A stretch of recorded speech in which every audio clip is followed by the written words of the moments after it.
Hey guys, welcome back to another one. This is Crypto Elite, home to the #1 Theta community. And if you like this content, please like and subscribe to the channel.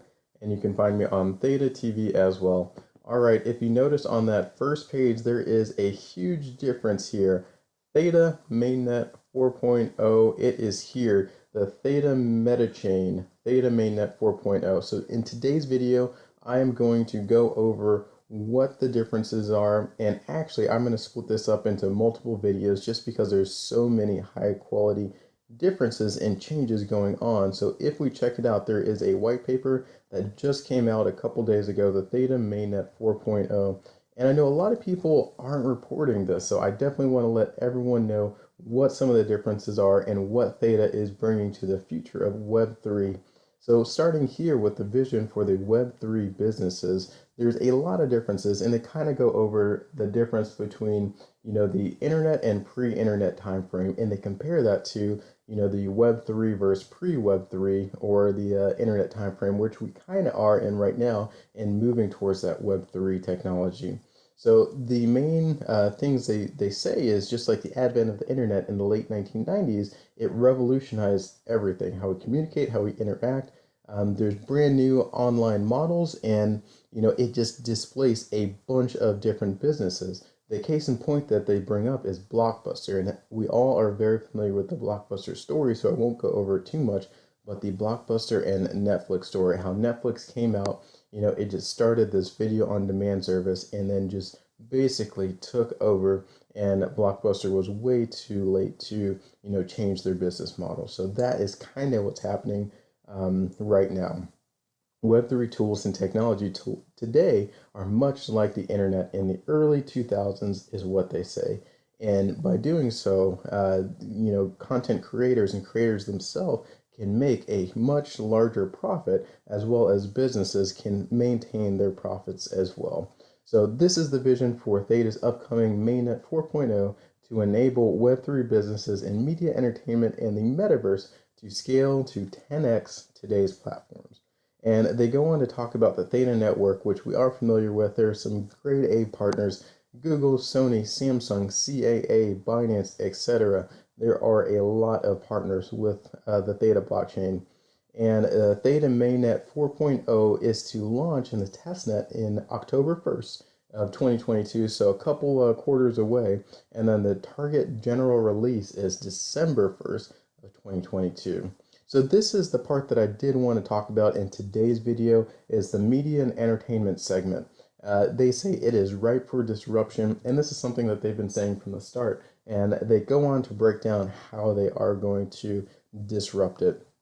So the first part they talk about is video content platforms. So we all are very familiar with Netflix, Disney Plus, Hulu. They are all starting to stagnate. When they first came out, everyone was pretty intrigued with the idea of it, and they loved it. You could watch your favorite TV shows and not have to buy a huge cable subscription. But now everything is starting to stagnate, as there's low user growth and increased churn rates. So a Web3 equivalent would leverage Theta's video focus edge computing infrastructure and Theta Video API to lower the cost of video encoding, storage, and delivery to all the consumers, and businesses would love that. We can see right now that businesses, they're starting to flex just because of that churn rate, and they're starting to make less and less revenue as they would like to see. So they're starting to change their business models, and we can see it from this article over here that Netflix could reap 1.6 billion per year by charging password sharing users extra fees. And I'm sure you're familiar with this article, but if you're not, this is an idea that Netflix came out with, where if you have a Netflix account, you're very familiar. You probably have, your brother, sister, cousin, some friends on your account as well, or you're using someone else's account, and they thought of this idea of starting to charge $2 to $3 per month for those extra users just hopping on to, the main person's Netflix account. And by doing so, they could start to get an additional $1.6 billion to Netflix's top line. So these are little things that Netflix, in the past, they were not thinking of this. Because if you check this out from 2017, this post says, "Love is sharing a password." So they're starting to change their business model a little bit just to, as we can see here, we think Netflix's recent efforts reflects a natural progression across more mature markets. So Netflix is becoming more mature and they have to start finding alternative ways to make money other than, just new subscribers coming in. So as Netflix's overall subscriber growth has slowed down, particularly in mature markets, it's ideas like this that they're going to continue making money from. And we can also see this from their income statement as well. So all you can see over here is the total revenues, but the revenues, they look like they're continuing to increase, as well as the earnings. One way to see is the normalized earnings over here. And this is from the past going present. Once again, those numbers are increasing from 9, 12, 15, and 19 is what you want to see. Here's a graphical depiction, but Netflix can already see that this is starting to slow down. And Wall Street does not like to see these numbers start to slow down. They want massive numbers. So by doing things like charging $2 to $3, Netflix can continue that exponential growth. And Theta is saying this is another way that you could work around, still increase the growth. You could use NFTs and Theta Pass for annual or lifetime subscriptions. So it's another market opportunity that these big businesses could use. You can also see it from free ad-supported video services like YouTube, Twitch, Tubi, and Pluto TV. And I actually just learned about Pluto TV, and I thought it was pretty interesting. You could watch a bunch of TV shows, but if you read this, it struck me 100%. So it's starting to cannibalize the subscription services as they drive more value to end users. And it's super easy to switch. It's hard to maintain that user engagement, retention, and ease to switch to competing services. So I just learned about Pluto TV, and then reading this, I learned about Tubi. So now I want to kind of download that one and see what that's all about. So that's what they're saying over here. A way to increase user engagement is to implement community-based TNT20 governance models, which the community can tell these big businesses, what they need to do to best extend their services and features. So we can see that over here is something that Theta is doing with their governance portal over here with T-Drop. And if you're unfamiliar, it's a Theta Drop marketplace, the official NFT marketplace for the Theta ecosystem. They are going to start governance here so users can start telling Theta and the ecosystem what they would like to see in the future. So that is something that they are beginning to implement. There's also the transactional pay-per-view models, so like Amazon Prime and other OTT services. So the theater and online simultaneous launch is something that was new and innovative and happened because of COVID. So they say by watching, sharing, and supporting the first in a movie franchise, all secured by the Theta DRM, users can be airdrop NFTs, which grant them offline benefits and engagement to the next movie series. So Web3 models can easily implement smart contracts, and you can see the transparency and immediate royalty payments to creators and IP holders. So that is something that is happening very soon, and we can see that with a brand new TNT20 token, Replay. You can definitely check out some of my previous videos to learn more about Replay. And then just a couple more things, guys. You can also see this with ticketing and live event platforms. We all are very familiar with Ticketmaster and the secondary market sales, how the purchase price is marked up 60, sometimes 100% from the original purchase price. So Theta says this is ripe for disruption.